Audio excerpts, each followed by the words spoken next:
Aujourd'hui, on va parler d'un truc trop souvent oublié. Et pourtant, c'est peut-être l'élément le plus sensuel de tout le pilotage, ton regard.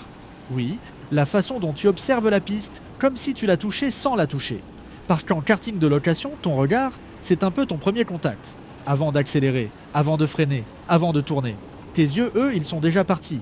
Ils glissent sur la trajectoire, anticipent le point de corde, caressent la sortie du virage. Tu ne conduis pas avec tes mains, tu conduis avec ce que tu vois. Et c'est là que la magie opère. Quand tu regardes loin, ton corps suit. Quand tu fixes ton erreur, tu tombes dedans.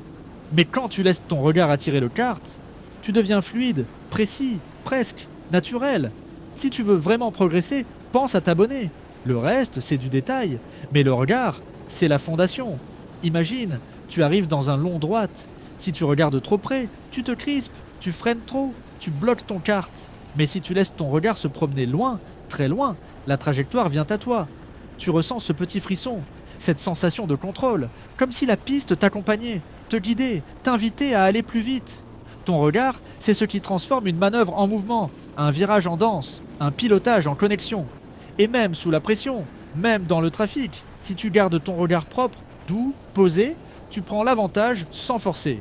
Tu deviens le pilote que les autres sentent, mais n'arrivent pas à suivre. Souviens-toi, le karting, c'est pas seulement être rapide, c'est savoir où tu veux aller et regarder comme si tu y étais déjà. Le reste, c'est ton corps qui s'en charge, toujours,